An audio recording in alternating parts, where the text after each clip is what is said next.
Hey, what's up, family and friends? I'm just chilling and thought I would go ahead and do this video about dreams within a dream, or better yet, lucid dreams within a lucid dream. But I'm going to take it a step further. How many of you guys ever had a lucid dream within a lucid dream within a lucid dream? I have had it one time, although I've had many dreams or lucid dreams within dreams. This one time where I had a lucid dream within a lucid dream within a lucid dream was a very confusing experience.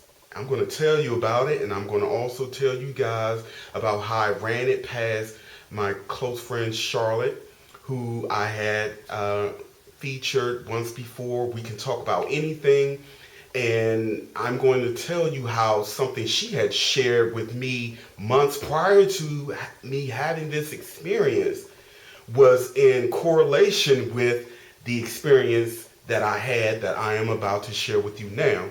So before I get into that, let's just do a quick overview or review on lucid dreams. Lucid dreams, most of us know, but for those of us who may not know, lucid dream is basically a state of dreaming when one is consciously aware that they are dreaming. It is in this state that you can take control and or make the dream to be whatever we want it to be. We can basically control the outcome.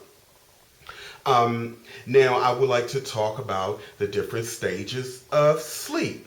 And I got these excerpts from SciCentral.com. So if you guys want to go there and check it out, go right ahead. And they pretty much outline the scientific breakdown as it relates to the different stages of sleep. So let's talk about stage one.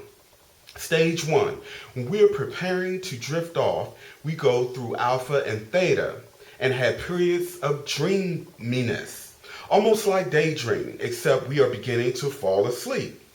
These are interesting states in that we experience them throughout the day, and some people may have more of these waves than others. Those who practice meditation or deep prayerfulness often kind of hang out in alpha. It's a restful place. Asleep sooner or take longer. All right, stage two of sleep. The second stage of sleep lasts about 20 minutes. Our brain begins to produce very short periods of rapid, rhythmic brain wave activity known as sleep spindles. Body temperature begins dropping and heart rate starts slowing down. Stage three. Deep, slow brain waves known as delta waves begin to emerge during this state. It is a transitional period between light sleep and deep or very deep sleep. Stage four. This is sometimes referred to as delta sleep because of the delta waves that occur during this time.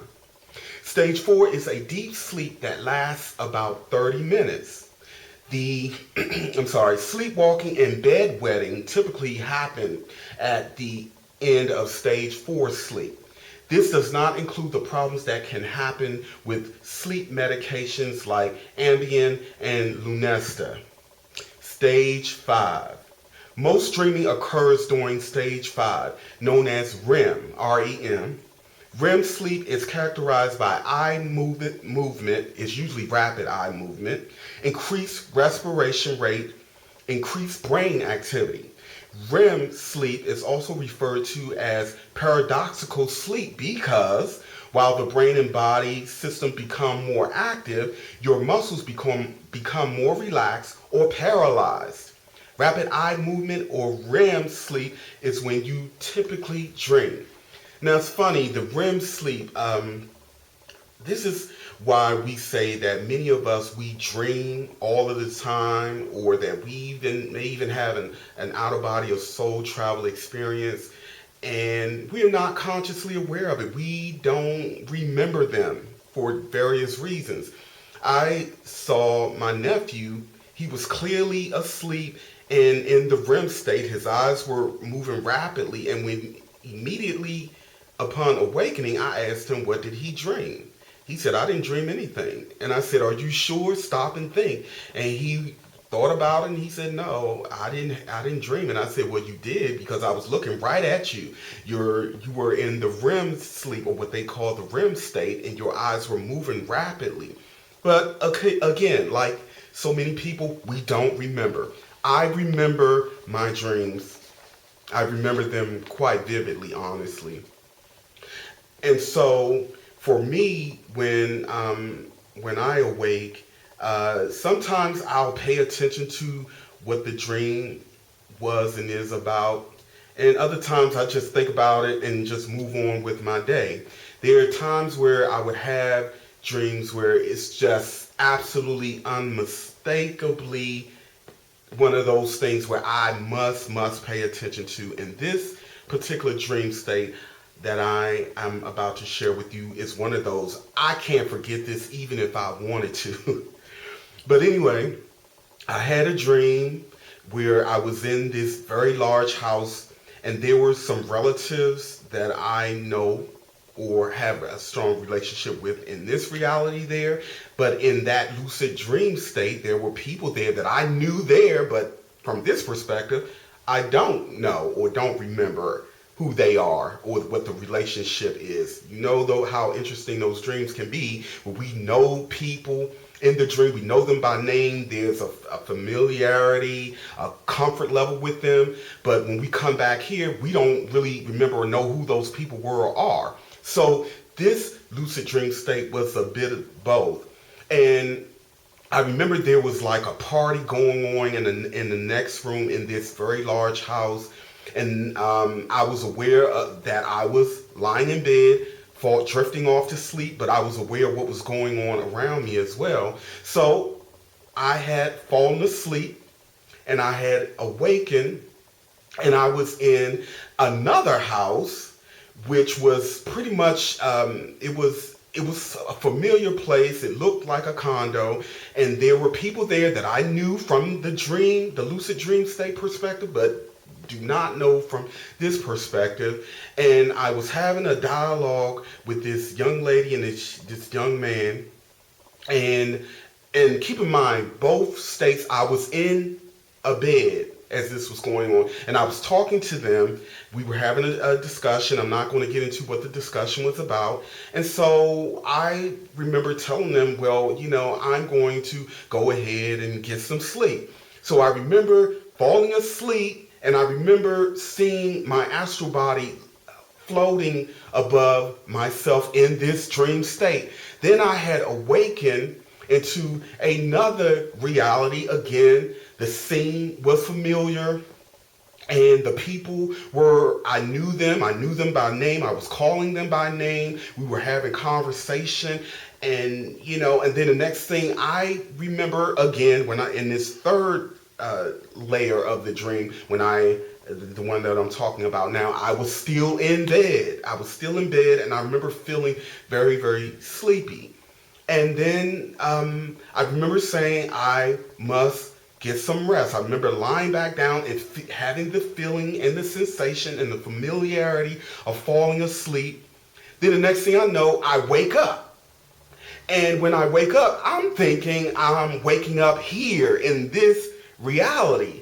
And it was just as real as I am sitting here talking to you guys, just as real as you looking and watching this video.